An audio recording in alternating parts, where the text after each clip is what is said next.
Good morning, students. Today we shall read the first lesson, The Best Christmas Present in the World, written by Michel Morpurgo. This is the first lesson of the book Honeydew, and in this story, we shall read the author went to a junk shop and brought a roll of decks from there, and he started to work on it.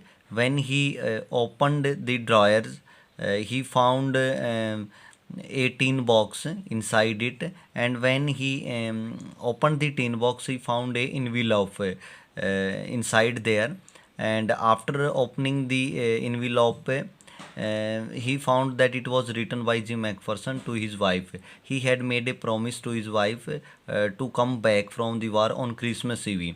The author took the letter to Connie, Mrs. Connie, the wife of Mr. Jim McPherson, and she mistook him, her long-awaited husband. So that was the best Christmas present for her. So let's read it. We shall read it word by word. There are some dates. Please, before we start it, we will have a look over here. There are some dates or periods of time in the history of the world that are so significant that everyone knows and remembers them. The story you will read mention one such date and event, a war between the British and German in 1914. Can you guess which war it was? देखिए यहाँ पे इस lesson में भी एक वार का जिक्र किया गया है जो 1914 में जो लड़ा गया था ब्रिटिश और जर्मन के बीच में, फर्स्ट वर्ल्ड वॉर की बात यहाँ पे हो रही है। और कुछ डेट्स यहाँ पे दी गई हैं बेटा, मैं उनके बारे में आपको बताता हूँ। 4 जुलाई 1776 ये जो डेट है ये इस समय अमेरिका जो है उसने ये अमेरिका की आज़ादी दिवस के तौर पे मनाई जाती है। 4 जुलाई 1776 American declaration of American independence. और जो दूसरी डेट है 17 दिसंबर 1903, ये जो है आपकी इसमें एक बार देखते हैं, एक बार ये इस डेट को 6 अगस्त को इसको देखते हैं। इस डेट को जो है इस हिरोशिमा पे बॉम्ब गिराया गया था अमेरिका के द्वारा। हिरोशिमा जापान का एक शहर है। और 30 जनवरी 1948 है जो ये आपका इस दिन जो है महात्मा गांधी की जो है मौत हुई थी, हत्या हुई थी, assassination of our great leader Mahatma Gandhi. और 12 अप्रैल 1961 को जो है यूरी गागरिन ने जो पृथ्वी की कक्षा में चक्कर लगाया था वो पहले व्यक्ति बने थे।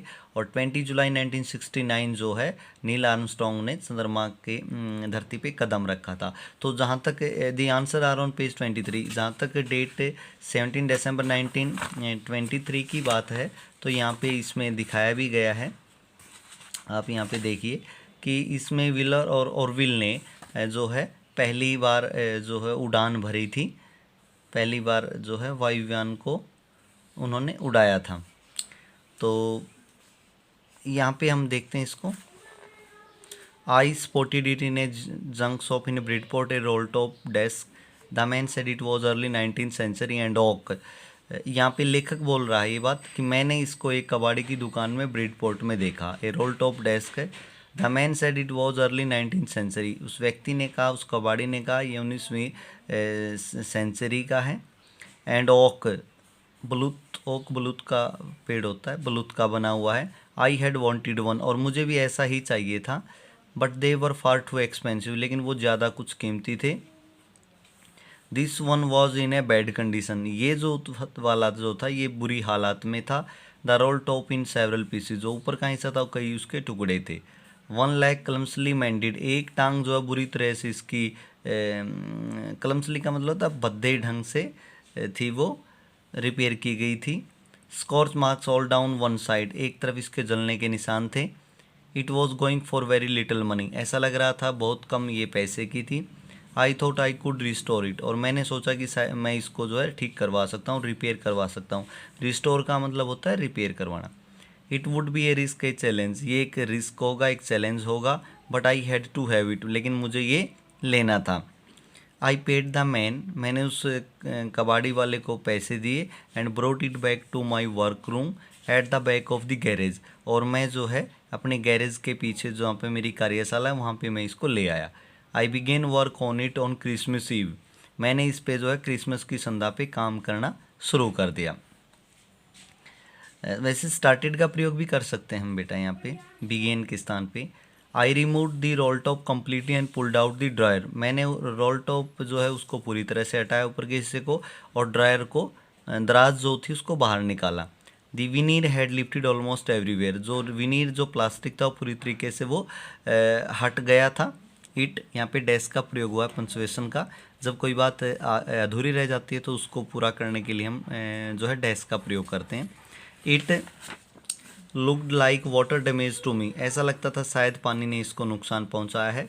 But both fire and water had clearly taken their toll on this task, दोनों आग और पानी दोनों ने इस पे डैश पे जो है अपना नुकसान किया था। टेकन दियर टोल का मतलब होता है डैमेज करना। The last drawer was stuck fast, जो अंतिम इसकी दराज थी वो ज़्यादा इसमें धसी हुई थी। I tried all I could to ease it out gently, मैंने खूब कोशिश की जो मैं कर सकता था इसको बाहर आराम से बाहर निकालने के लिए। In the end I use brute force, आखिर में मैंने बहुत ज़्यादा शक्ति का प्रयोग किया। I struck it sharply with the side of my fist, मैंने मेरी मुट्ठी से जो है इसको ज़ोर से मारा। And the drawer flew open to reveal a shallow space underneath, और जो दराज थी वो एकदम से झटके से खुल गई, और नीचे जो है कुछ हिस्सा जो है इसके नीचे वो वैसे सैलो का मतलब होता है छिछला, कम गहरा, वो हिस्सा इससे एकदम से उभर के आया। ए सीक्रेट ड्रॉयर निकल के आई। There was something in there, वहाँ पे कोई चीज़ थी। आई रीज्ड इन, मैंने अंदर हाथ डाला। देखो आमतौर पे रीच के बाद कोई प्रेपोजिशन का प्रयोग नहीं करते हम, लेकिन यहाँ पे रीच पहुँचना की बजाय मतलब अंदर हाथ डालने से है, इसलिए यहाँ पे इनका प्रयोग किया गया है। And took out A small black in tin box, और एक छोटा सा ब्लैक टिन बॉक्स मैंने बाहर निकाला। Sellotaped on the top of it was a piece of line note paper and written on it in seki hand writing, जो ऊपर जो है सेलो टेप लगी हुई थी और ये एक लाइन लगा हुआ एक नोट पेपर था इसमें, और जिसमें एक कंपन भरे हाथों से, सेकी का मतलब होता है सिवरिंग, ट्रेम्बलिंग कह लें या सिवरिंग कह लें, उन हाथों से जो है इसमें लिखा गया था। Jim's last letter received January 25, 1915 to be buried with me when the time comes, इसमें लिखा गया था कि जिम का अंतिम पत्र है जनवरी 25/1915, मेरे साथ इसको दफना देना जब समय आए। I knew as I did it that it was wrong of me to open the box, लेखक कहता है मुझे लगा कि ये शायद मेरे लिए गलत था कि मैं किसी के लेटर को खोल के या बॉक्स को खोलूँ मैं। But curiosity got the better of my scruples, लेकिन जो क्यूरियसिटी थी, जो मेरी जिज्ञासा थी, उसने कहीं ना कहीं मेरी स्क्रूपलस का मतलब था फीलिंग्स को जो है काबू में कर लिया। इट यूजुअली डज, और ऐसा होता भी है, क्योंकि जब आप जिज्ञासु होते किसी चीज़ को जानने की, तो भले ही वो चीज़ आपको गलत लगे लेकिन आप रुक नहीं पाते हैं, तो ठीक ऐसा ही इसमें लेखक के साथ भी हुआ। Inside the box there was an envelope, box के अंदर एक लिफाफा था। द एड्रेस रेड, उसके ऊपर एड्रेस लिखा हुआ था, Mrs Jim McPherson, 12 Copper Beeches, Bridport, Dorset. I took out the letter and unfolded it, ये पता उस पर लिखा हुआ था बेटा, और लेखक कहता है कि मैंने लेटर को बाहर निकाला और इसको अनफोल्डेड किया, इसकी तहें खोली। It was written in pencil, pencil में लिखा गया था। And dated at the top, इसके ऊपर डेट लिखी गई थी December 26, 1914, यानी 26 दिसंबर 1914। तो एक बार मैं फिर बता देता हूँ कि लेखक जो है वो कबाड़ी की दुकान में जाता है और वहाँ से एक रोल टॉप डेस्क लेके आता है, और जब वो उसको खोलता है तो उसको 2-3 चीज़ें उसमें नज़र आती हैं। एक टिन बॉक्स निकलता है, टिन बॉक्स में से एक लिफाफा देखता है, लिफाफे के अंदर वो फिर लेटर पाता है, उस लेटर के अंदर ये बातें लिखी होती हैं। अब आगे क्या होता है वो हम नेक्स्ट पार्ट में देखेंगे। कुछ कॉम्प्रिहेंशन चेक आए हैं बेटा, ये आप अपनी रफ नोटबुक में लिखते रहना, बाकी मैं असाइनमेंट जो है आपको इसकी भेज दूंगा, उसमें से आप जो है अपनी फेयर नोटबुक में लिख लेना। तो आज के लिए इतना ही, थैंक यू।